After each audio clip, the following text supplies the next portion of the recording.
Hey everyone, I hope you enjoy this interview with Justin Snyder, the owner of Forest Superfoods from Australia. He's a super cool guy, very passionate about his products. Now, if you're someone that doesn't want to go through supplements and try to figure out what supplement to take for what illness, there's a new company out called LifeWave that I just started. This product, I'm using the X39. So it's phototherapy, and this is supposed to activate dormant stem cells. So very, very cool technology. I'm not a scientist. I don't know how it works, but I'm telling you, I've had this on for about a week now. I feel a difference. I'm not as stiff when I get up. There's different ones. This one's kind of the wellness. It's just for all around wellness, the X39. So check them out at lifewave.com and use promo code SOULGPS. SOULGPS. That gets you your discount.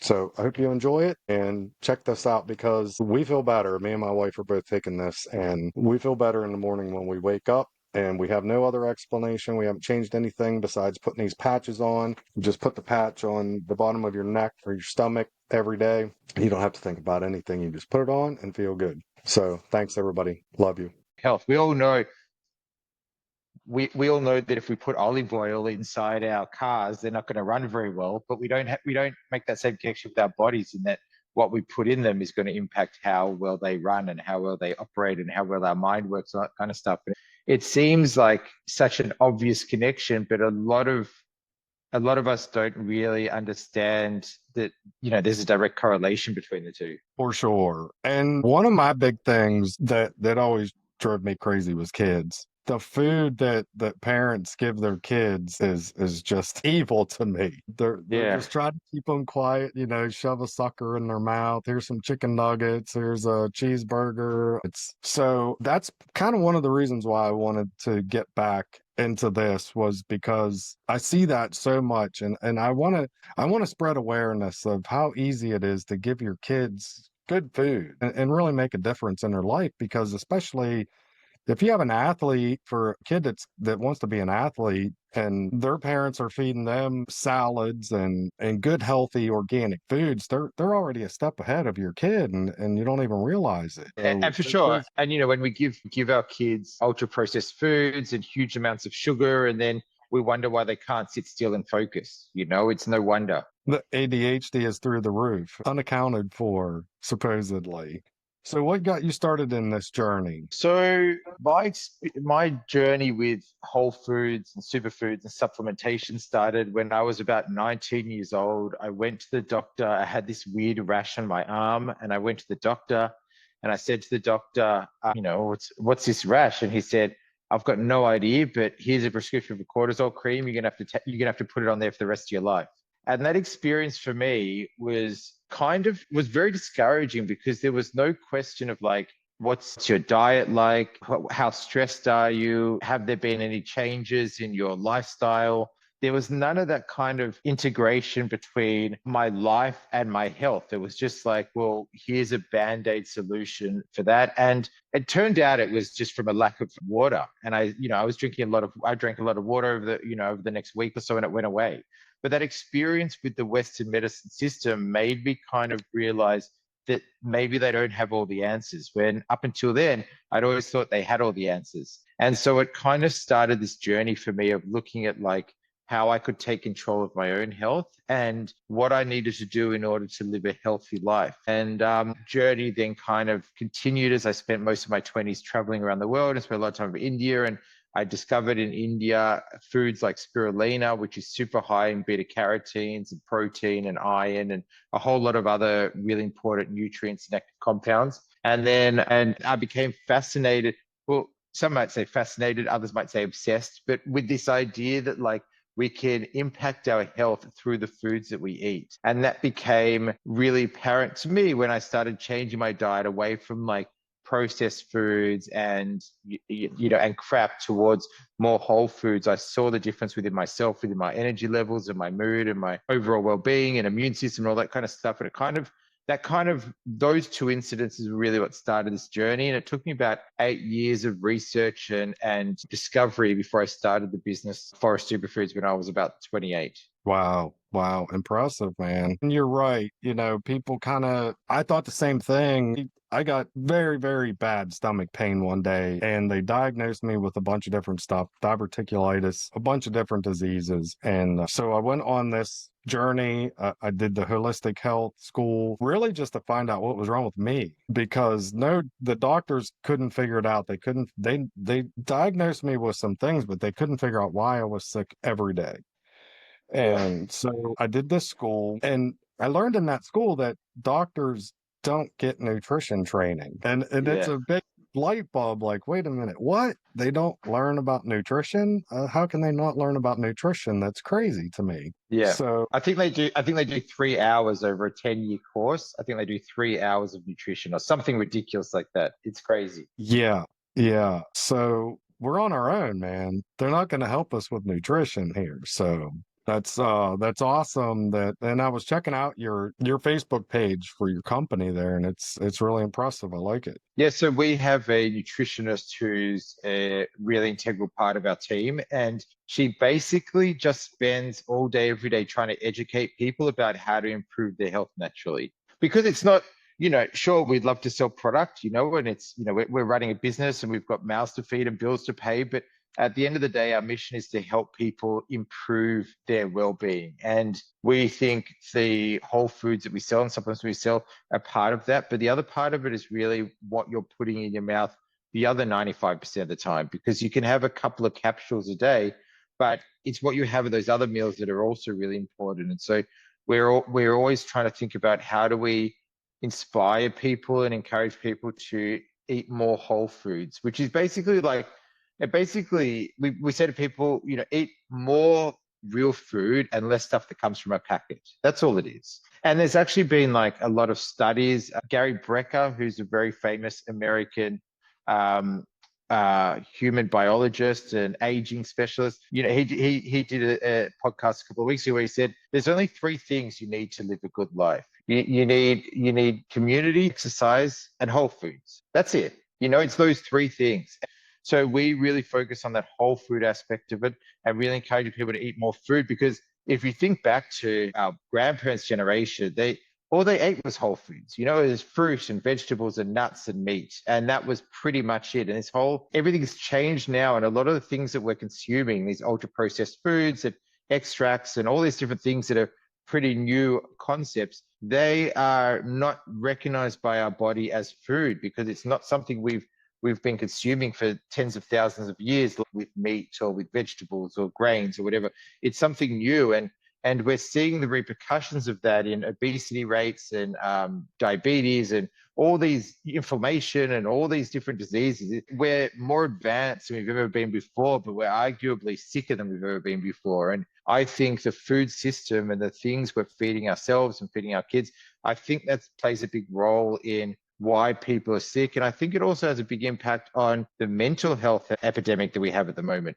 And I think what you put in your body isn't just about how your body works, but it's also about your mind. And I think if you're eating a lot of crap and you're eating a lot of sugar and you're having all these things which are ultra processed, I think they have a big impact on your mental well-being as well. And then, I think it creates a kind of a negative, it creates this kind of spiral where you feel pretty crap about yourself, so you eat more crap food, which then makes you feel more rubbish. Then you eat more rubbish, and it's this kind of negative spiral that people get into. And we're trying to really think about how do we kind of help people break out of that and just make changes to their diet where they just eat more whole foods. It doesn't have to be 100% of the time. I love a good burger just like anybody else, but I think if you're going to have a burger, make it at home. Buy some really good quality grass-fed organic beef and some good quality buns and put real lettuce and real tomato and whatever else you want on it. But there's a big difference between that like homemade burger and something you're going to buy from a fast food store. And I think that's a really good message to give to people, is like, it's not about sacrifice and about eating brown rice for dinner. It's about eating the things you love, but making them at home, or eating the best quality version of those foods that you can, and minimizing the stuff that comes out of a packet. And you find the more you reduce the stuff, eating the crap, the less you kind of feel like it as well, because your taste buds change and your habits change, and your body starts craving the things that make it feel good, which is not those ultra processed foods. Yeah, and you're absolutely right. When you're really dialed into eating healthy, exercising, and all these good habits, you don't want to go through a drive-through and eat a nasty fast food burger. You don't want to do it. It just, and I even started, I'm the typical American guy. Like I love wings and beer, but I started buying organic wings and making them at home, and excuse me, and some better oil instead Mm. of going and buying mainstream stuff, and at least on the weekends, I could have a few hot wings and it's not terrible for you. Yeah. You can still eat that food. You have to cook it with the right stuff and buy organic things. And going back to with our parents and grandparents, there was no such thing as organic food. We didn't Yeah. they weren't spraying all this stuff on the food. So we didn't have to worry about it then. You just bought whatever, and it wasn't as bad as, man, today. And again, going back to the grocery store, like one of the things I always try to tell people is stay on the outside. Just, go get your meats that you want to get the veggies out of the veggie aisle, and stay out of those center aisles of death there, and just buy some good food and cook it. Yeah, I think the glyphosate that's in so much of our food in Australia and in the States, more than it is in Europe and other places like that, is I think it has huge repercussions for our health that like we're just kind of starting to find out. In the same way that like, back in the 70s, 80s, and 90s, all the cigarette companies were coming up with all these studies that showed that cigarettes weren't a problem. And now we all look back on that and go, well, no, we know they're not good for your health. I think the same thing is going to happen with all the chemicals they put in the food. I think 20 years from now, we're going to realize how bad it is for us. The fact that they spray all these chemicals onto the food and all these pesticides and herbicides. And I see it in myself, I can tell when I've had too much exposure to wheat that's got glyphosate in it and feel bloated. And I think it has huge repercussions on our health. These chemicals that are, that we're consuming, because if it's being sprayed on the plant, and the plant's going to absorb it, and we're going to get a part of that when we eat that plant or that grain or whatever it is. And I think it's one of those things that we're going to turn around in 20 years from now and go, I can't believe that we used to spray the crap out of all our food. Yeah, and I think and I think it's I think if you can avoid the chemicals as much as possible, I think that's only a good thing. And I see these studies that come out that say, there's no benefit to eating organic over eating conventional stuff. And I think, who paid for that study? Because it's just, it just seems, the idea to me that like eating food that's been sprayed with chemicals is not going to have a repercussion for our health just seems crazy to me. But you can't avoid it, So like all you can do is minimize it as much as possible. And so like if you're going to buy berries, for example, buying organic berries is a really good idea. But when you buy something like bananas because they have a thick skin, you might be able to get away with just having conventional and not spending the extra money on the organic. But the best thing people can do is grow as much food themselves as you can. That's I try and grow 60 to 70% of the food that my family eats. And that's the stuff that I trust more than anything else. And I know how it's been grown. I know it hasn't been exposed to chemicals, and I know how fresh it is, and what the quality of the water is and the quality of the soil and all that kind of stuff. And so another thing that we really do, and you can visit the Forest Superfoods YouTube channel to find out more about it, because we do lots of videos trying to encourage people, inspire people to grow even just a little bit of their own food, because I think that's the ultimate way to take control of your health, is to grow it yourself. And it's fun, and it's enjoyable, and it's the healthiest, freshest food you can eat. Yeah, for sure, man. And we do the same thing. Now we've downsized this year just because I've been so busy, but I usually put in about 400 to 500 plants, and we make our own salsa, and I love making hot sauce. And it's fun to just do that stuff. We grow, last year we had potatoes until probably the middle of November, up through into Thanksgiving. In the wintertime, we had fresh potatoes because I grew so many, and you just keep them in the garage in a cardboard box, and you have fresh potatoes, and you know where they came from. And it's so rewarding to do that. And the taste is so much better too. Exactly. And you really appreciate it because you know what's going into it, and you know how you've grown it yourself. And I think it's so awesome. And I think for anyone who's got young kids, I think it's great for them as well to really understand where food comes from and how food grows, and to really have appreciation for food. And it's also a really good excuse to get into nature. So many of us are so disconnected from nature because we work in an office and then we go in the car or on the public transport back home and we stay inside. And I think there's a direct connection between our disconnection from nature and how lost we feel as a society. And I think anything that can help people to reconnect with nature can only do good things. And there's plenty of studies out there that show that like spending time in the forest or spending time with your fingers in the soil has a measurable impact on your immune system. And so yeah, I think growing food works on so many different levels because not only is it the healthiest food you can eat, but it also helps you to reconnect with nature. And sunshine. Exactly. You shine every day. That's so important, and that's one of my big things too is nature and sunshine. If you can get out and go for a walk, man. Every place around has walking trails or places in the woods. They cut trails through around here where you can go walk, and just to get out and walk is, I think, so important. Yeah, exactly right. It's nature's incredible, and we kind of forget it because we get stuck in our own little stories in our own world and our problems and the petty issues we have with the people around us and all this kind of stuff. But nature's incredible, and it's if the more we can reconnect with nature, the more grounded I think we feel in ourselves. Absolutely. When you add all those things together, the fresh food and getting out in nature, it's so good for your soul. It really is. You just feel so good when you lay down at night and you've had a long day working in the garden or whatever, or taking a nice long hike, and then you lay down at night and you're tired and you feel a little bit of that sun sting on you, and man, it feels great to me. There's nothing better, or being in the water, to me too is just incredible. I agree. I love the water, and I've started in the last year or so doing a lot of cold plunges. And Mm. I think that's an amazing hack for like resetting your brain because I know for myself whenever I'm feeling stressed or anxious or in a bad mood, the cold plunge kind of resets everything for me. And it's a really cheap, quick, easy, safe way to kind of reset your brain and get grounded again and to be grateful for what you have. And I think, I spend that time in the cold plunge thinking about everything I'm grateful for. And I just feel completely different when I get out. And if people don't have a cold plunge, I do it in my dam, but you can do it a cold shower. You can get a $30 cold plunge. You just fill up with water and ice or, there's always a way to do it, but I think it's a really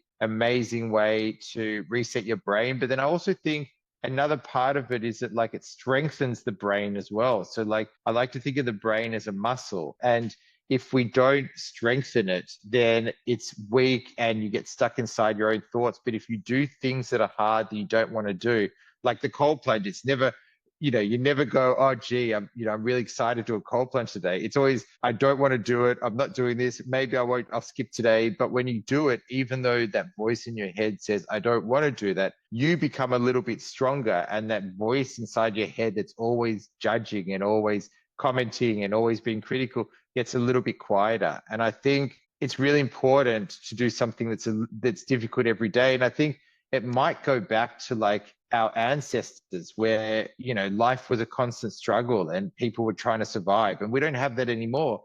But maybe our brains are still designed to struggle and to survive for survival. Our brains are still kind of wired for survival, and so by doing something difficult every day that we don't want to do, whether it's difficult conversation or a cold plunge or some kind of exercise, whatever it is, something that we consider to be difficult, by actually pushing ourselves to do that thing, I think it fulfills that part of our brain that needs struggle, that needs conflict, that needs survival. And by doing that, we therefore don't create drama and struggle in our personal lives because our brain's gotten that from that difficult thing that we did. No, absolutely, man. I love it. It's been thousands of years that we were struggling to survive. So I think our brains do. We want that. We need that to stimulate our brain. People make fun of me, but when I'm in the garden, I have a hose outside. We're the last house on a gravel road. So we're out in the country, we're in the woods, and there's a lot of times that when I'm done in that garden, it's the evening, I'll grab that hose and strip down behind the house, and I'm showering with the cold water hose, and it will definitely wake you up. So Yeah.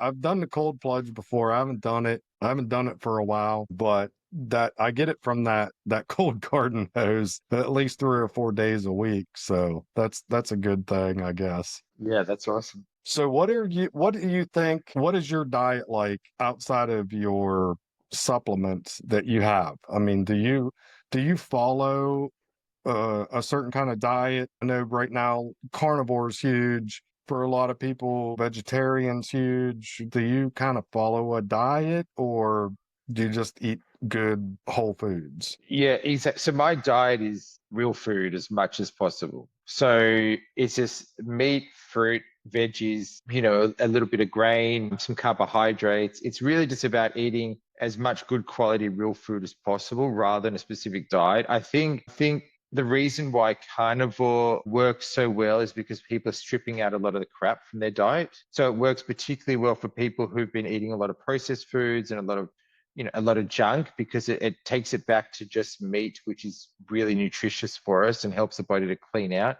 But I think if you don't have, some of those issues that usually immune system inflammation issues that a lot of people on carnivore have, and that's the reason they go on their diet. I think the best thing you can do is just eat, as much fruit, vegetables, and meat as possible. And that's the diet that I think works best for me. And I think it's the diet that humans have had forever. And I think I try to think about how did humans live, previous generations before the modern world, and that's what people ate. And I think that's the best thing to eat, and that's what works best for me. Yeah, and I agree. I When I did the school, we had to learn about I don't know how many diets. I mean, there's 100 different diets, fad diets, and I tried a lot of them.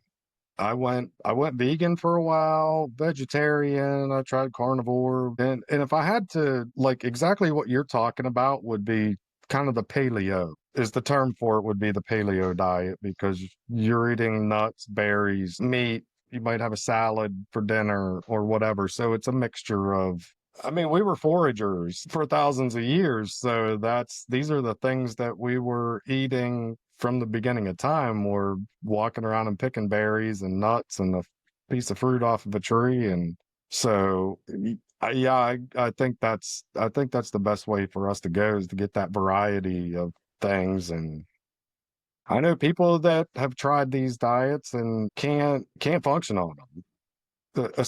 A vegan is that takes a special, I think, chemistry in your body to be a vegan, because I've tried that, and man, I tell you, in about 3 weeks, I thought I was gonna die. It was just, I felt so drained and I'm a very active person, and that could be why. Maybe I just Yeah. wasn't enough protein or whatever it is. Yeah, or B12, or things like that, which are very, something like B12 is very difficult to get if you're not having meat or dairy, because they're the main sources of it. And our body needs quite a lot of it, and it's super important for all different kinds of functions of the body. And also, your body has reserves of B12, so you can feel good for a couple of weeks, but once those reserves run out, you start to get into trouble. And yeah, I think it's very hard to say what works best for other people, and if that vegan works for other people, then they should do that. But I think the best thing to do is have a balanced diet. And I also think it's really, there's probably a big difference between people who have a vegan diet, which is fish, nuts, which is fruit, veggies, and nuts, compared to someone who has a vegan diet, which is all ultra processed, fake meat foods. Like that, those are two very different diets, but they're both called vegan. And so I think no matter what decisions people want to make in terms of what they eat, I think the best thing is to eat as few foods from a packet as possible, regardless of what the label is for your particular diet. I think you can't really go wrong by eating as many real foods as possible. Yeah, there's a lot of trickery out there with food. There's a lot of companies that are saying these, and especially around plant-based, like plant-based burgers, and man, whenever you read the ingredients on those, it's frightening. It's not, you're not eating a plant burger, you're eating a chemical burger, and there are some good. I don't want to, shit on, there are some good companies out there that have those things. But once again, I think you're 100% right with the processed foods. It's we should be putting food in that's one ingredient, and Yeah. then what you do with that ingredient to make a meal or whatever, but just that you're eating one piece of real food and not something out of a box that's gone through tons of processing and tons of chemicals to make it last for 5 years. And Yeah, and with supplements, it's even worse. Like it's where you can legally sell a supplement that you call ashwagandha, and it only needs to have 10% ashwagandha. The other 90% can be fillers and binders and all kinds of other crap. But you still call that ashwagandha supplement. You don't need to list the ingredients. And so, and then on top of that, people use extraction to like remove a whole lot of active compounds using alcohol or water or both. Once you get into like the supplement space, there's a lot of trickery that goes into that, which is really kind of bad for everybody because people are buying ashwagandha or moringa or lion's mane mushroom supplement or whatever it is. They'll buy a supplement and then it will do nothing for them. And they'll go, well, these supplements don't work for me. But what it actually is they just bought a low quality one that had virtually none of the active ingredient in it. It was mostly just alcohol and fillers. And so I think in the same way that it pays to understand what ingredients are in the food you're eating, I think the same goes for the supplements you're buying. And I think when people buy supplements, they should do some research and make sure what they're buying is 100% pure, that it's not 9% fillers, and make sure it's unextracted and it's a whole food rather than mostly alcohol or water or a combination of the two. And look at the ingredients, where they come from on the supplements as well. Because things like the medicinal mushrooms is a really good example because mushrooms act as a sponge. So they will absorb whatever's in the water or the air or the soil in which they're growing in. And so if there's heavy metals in the water or there's pollution in the air, whatever it is, can actually absorb that. And so that means when you eat that mushroom product, you can be consuming the heavy metals or the pollution or whatever it is that's in there. And so for that reason, we grow all of our mushrooms in Australia. So because we can grow them here without pollution to really high standards with organic soil, on organic rice blocks and with really clean water. But like most of the people say in the mushroom supplements are bringing them in from overseas where they're grown in, unknown conditions with countries that don't have the kind of regulations that we would expect, but it's a lot cheaper.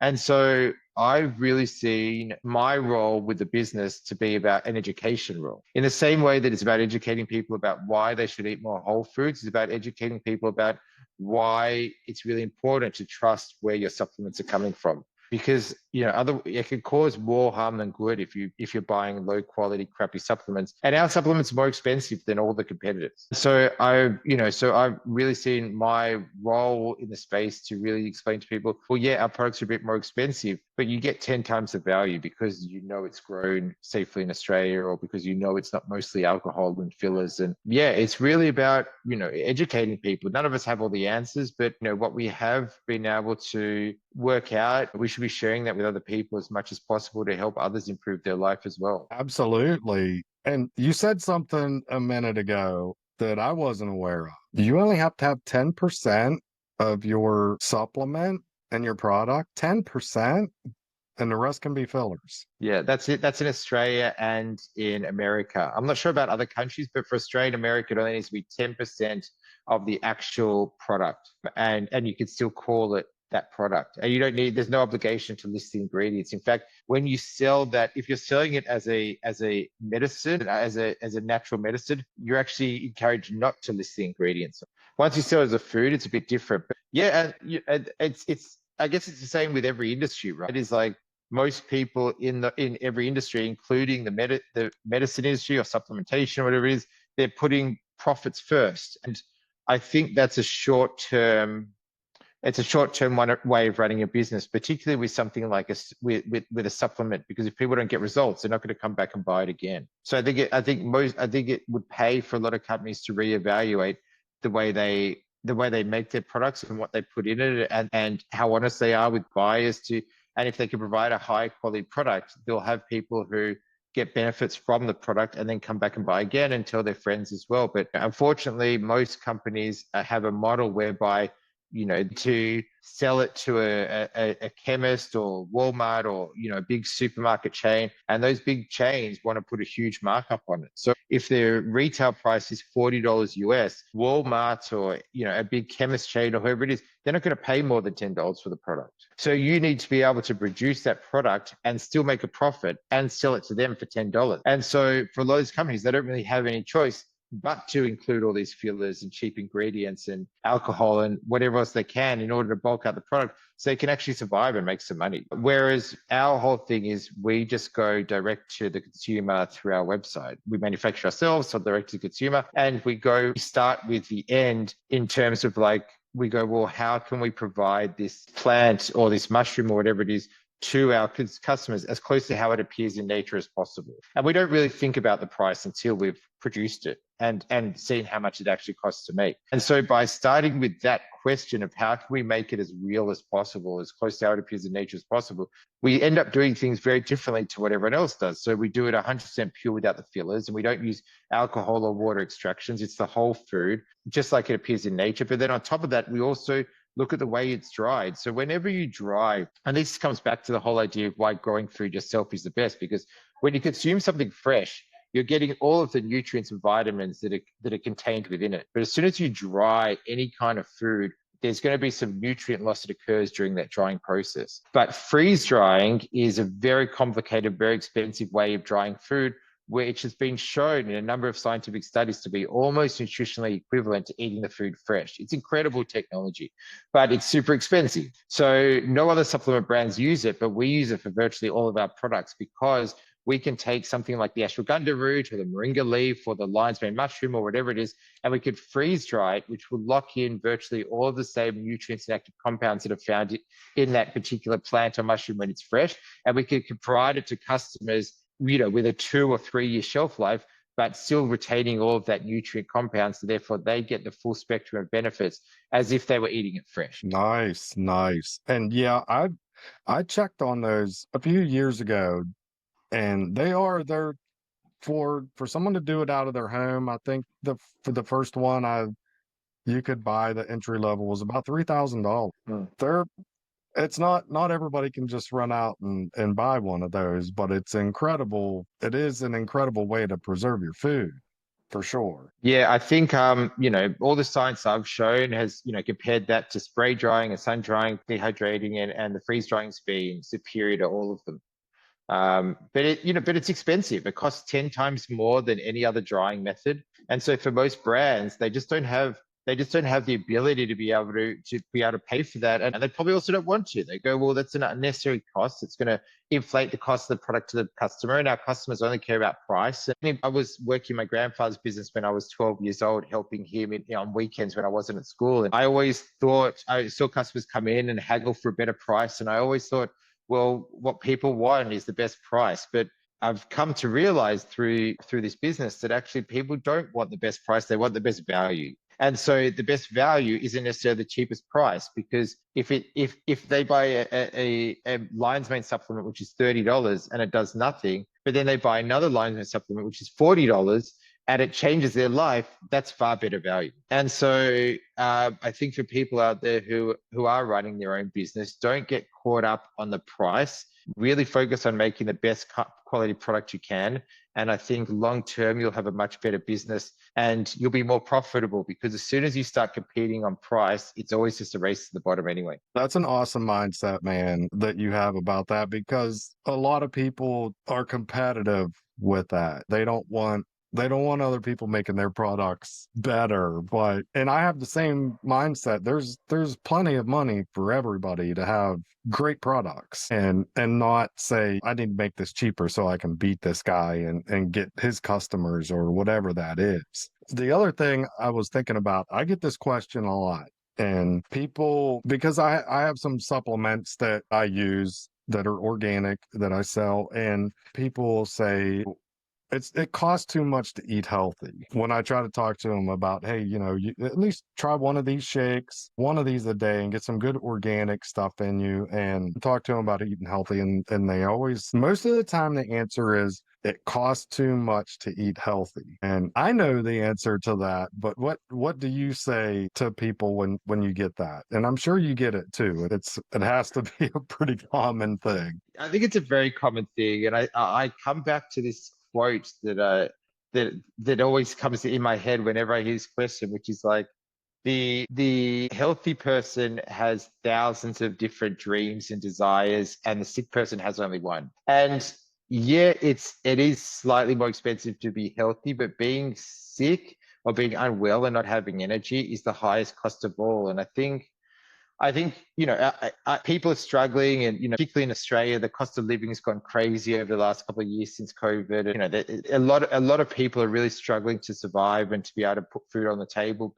I think whatever you can do to eat healthier and to eat more real food is worth doing. And it might not be, only eating certified organic, and it might not be, only having the highest quality supplements on the planet, but whatever little changes you can make all have a really good impact. And I really think that the main issue for people is being time poor rather than the cost, because I think you can go to farmers markets and you can grow food yourself, and a lot of time that ends up being the same price or cheaper than buying the crap from the supermarket. But I think people are really struggling to have enough time to be able to make food at home, to be able to investigate, what's the best food to buy, to go to the farmers market, all that kind of stuff. And so I think if people can find more time in their daily life to be able to prioritize healthy food and a healthy lifestyle, I think that's can really make a huge difference as well. Yeah, I think you got to do what you can. And it's growing up in high school, my best friend used to always say, if people want something bad enough, they're going to do it. And that is true for healthy eating. It's true for stopping smoking. It's true for improving relationships. It's true for building your fitness. It's true for everything. Starting a business, everything. If you want something bad enough, you're going to do it. And that just comes down to priorities. And if you decide that you want to be healthy and you want to be strong and you want to give yourself the best chance of living a long, healthy life, then you're going to take steps to make that happen. Yeah, for sure. That's beautiful, man. It really is. Every small change you can make, and I always called it adding in. Whenever you try to eat healthy, you don't have to change all your foods, but you can add in at least one thing a week that you haven't tried that is a healthy food. Try an avocado this week and put it with some salad or whatever it is, and just add in one healthy thing a week. And then before you know it, you're eating all good food. And you just pick the things you like. You don't have to empty your closets out and buy all new food. You just add one thing at a time until you get to that point where you're eating all the foods that you like, but they're healthy foods. And doing it that way, you're much more likely to stick to it as well. It's when you go like from one extreme to the next that it often ends up being short term. But if you make it a constant it's a constant process of improvement, and a permanent change in your life that you do gradually, it's much more likely to be something that you're going to stick with long term, as opposed to something that you just do for a couple of, it's like people who go from no exercise to running 5Ks a day. It's really hard to keep that, or 5 miles a day. It's really hard to keep that up long term. Whereas if you just start by just walking a little bit extra every day and you build up to it, it's much more likely to be something you continue long term. And that I thought about a couple of years ago, it hit me that like, we think about the brain as being so powerful in terms of developing bad habits, whether it's drinking too much alcohol or eating crappy food or watching too much Netflix or smoking, whatever it is. We all agree that the brain can get easily addicted to bad habits. But if that's true, then it also means the brain can get addicted to good habits. And it's just about doing them enough times repetitively for a couple of weeks in order to just make that part of who you are. And so if, people go, I hear a lot of people say, I've got an addictive personality, I struggle to make change. But if you've got an addictive personality, that doesn't just go one way. You can't just have an addictive personality towards doing things that are bad for you. It means you can also really stick with things that are good for you. It's just about making that choice and like we said before, prioritizing it. Yeah, absolutely. Your brain doesn't know whether Mm. it's a good choice or a bad choice. You're just making a choice. So making the choice to do good to eat good foods and do healthy things is definitely, I think it's 21 days. I could be wrong Yeah. about that, but I think 21 days of doing something every day, they consider that your brain starts to say, okay, we're doing this now. We're And going to do this. exactly. And the important part of what you just said, the key word is choice. You know, if you make it into this obligation that I have to do this, you're never going to stick with it and you're going to hate it and you're going to resent it. And there's plenty of studies out there that show that like it's really important to enjoy what you're eating and to enjoy what you're doing. And so, I often talk to people who are really keen to get into exercise and I say, well, don't do an exercise that you hate. If you hate running, don't start running, eating foods you hate, or to be doing exercise that you don't like. It's possible to do the things to improve your life and to improve your well-being, but to enjoy the process as well. And I think more than it's possible, it's important. What do you say to the people that I'm sure you encounter people that don't want to be changed, that don't like to try new things? And do you just, is there a point and a characteristic that a person has that you just say, you know what, they don't want to have help. I can't help this person. Or is there something you can do to try to tell them, hey, to try to get them to try new things at least. Because let's face it, there's a lot of difficult people out there that have been doing the same thing for 30, 40, 50 years and meat, potatoes, no veggies, no fruit. This is what they're eating. They don't want to hear it. What do you say to those people? Or do you just say I at mean, that point, well, you know what, you're going to be what you want to be? yeah, I say you do you, and if you feel like the best thing for you is to eat McDonald's 3 times a day and sit on the couch, then go for it. You're an adult. You make your own choices and I think we want to be there to be able to help and inspire and educate the people that feel like they want to make a change. But if someone doesn't feel like they want to make a change, and that's completely their choice. And I'm very big on freedom as an adult, and I think people should be able to do whatever it is they want to do with their lives. And I don't know what's best for other people. It might be that is what's best for them, and that's completely their choice and their prerogative. And in Australia, particularly, probably more than in the US, we've developed this culture of like the government's going to protect us and the government's going to look after us. And I think that's wrong. I think we should take responsibility for our own decisions and what we choose to do with our lives. And I think that's empowering. And so, yeah, I think as an adult, you should just, as long as you're not hurting anyone else, you do you. Yeah. And I agree. There's a lot of groups that try to push their thing on everybody. You should do this, you need to do this. Some people don't want to be changed. I love change. I love trying new food. I love trying new things, going new places. I love it. I would do something new every single day, trying new food every day. But I know there's a lot of people that they want to do the same thing every single day. They want to eat the same thing for breakfast and that's all they want to do. They don't want to, and that's fine. So whatever, once again, like you said, as an adult, you have that freedom to do whatever you want to do. Yeah, and they probably don't know how good they could feel if they did try some nutritious organic food, but that's up to them. And I try to live my life the way I want to live it, and I don't want people telling me what to do, and I don't tell other people what to do, and that's it. Exactly. And we don't know other people's bodies, and we don't know what works for other people. And, my wife tells me all the time about her grandfather who, would have a couple of shots in the morning and smoke like a chimney and lived a great life, and lived till, over 90.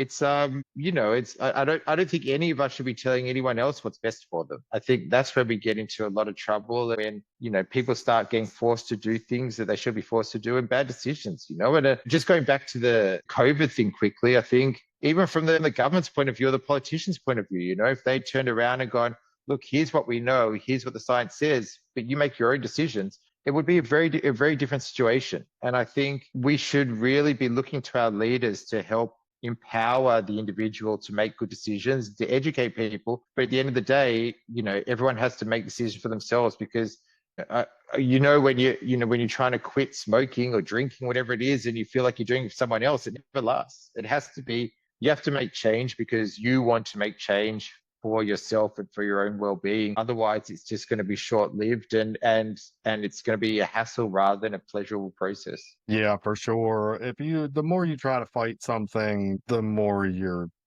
gonna get resistance out of that. So I think we all just need to take each other for what we are. And whether you're carnivore or vegan, I know that's, man, those two, they're at each other's throats all the time, with the carnivore vegan thing. And people like meat. That's People like to eat meat. We've been eating meat for hundreds of thousands of years. That's what humans like to do. If you don't want to eat meat, that's fine. I totally understand it. It's an ethical thing, and it's a life choice, but I like eating meat, man. I like to have a good steak. Me too, but I wouldn't like to have it all. I wouldn't like to have it 3 times a day. I think I'd get sick of it very quickly. But I also think that, like, I think that, as you know, we can all agree that animal cruelty is wrong. I think I think it's really, people should really see where they can agree rather than when they disagree. And I think everybody, regardless of what diet you're into or what you eat, can agree that animal cruelty is wrong, and we should all be taking steps to try and to try and encourage less animal cruelty and more animals having a good life. Joel Salatin, who's a famous sustainable farmer in the US, talks about animals having a great life and one bad day. And so we can help to make that a reality for more animals through our buying choices. And if more of us were making sure that we're buying grass-fed animals that live a good life outdoors, then the people that are producing the meat would move more towards that, because that's where the demand is. And I think it doesn't have to be labels or rules about what kind of things you eat and what kinds of things you don't eat, but really think about eating high quality foods that are better for you and better for the animals and better for the planet. For sure. That's where over the years, I've always been an outdoorsman, a deer hunt, fish. And so every year I'll try to get a couple deer in the freezer, try to take a couple fishing trips and put some fish in the freezer. And then we're eating fresh food that I harvested, that I know was taken humanely, that didn't suffer. And that makes a difference to me, man. Whenever you sit down and eat a good meal, that you know where that came from and I processed it myself, that makes a big difference to me. For sure. And I feel much less guilty about eating the food that we've, the meat that we've harvested ourselves from our own animals than, the stuff we buy from the supermarket. Because like you said, it's had a good life, and it's had a quick, humane death as much as possible. Yeah, for sure. Hey, Justin, man, I really appreciated this. It was great. Some really great information. Is there something you want to plug? You got a website? Yeah, so if people want to check out our superfoods and supplements, they can go to forestsuperfoods.com. We do free shipping to the US and Canada. I think it's like if you spend 120, it's free shipping. We're also on Amazon in the US. They can go there and check out, our full range of high quality supplements, and check out our Facebook or Instagram or YouTube, Forest Superfoods with 1R, to learn more about growing whole foods yourself and about improving your health naturally. Oh, wow, that's awesome. So you guys aren't just a superfood company, you are helping humans with every aspect of their nutrition. We try. Nice, man. Nice. I appreciate you coming on, Justin. Thanks, Tommy. Thanks for having me on. It was a lot of fun. Thank you.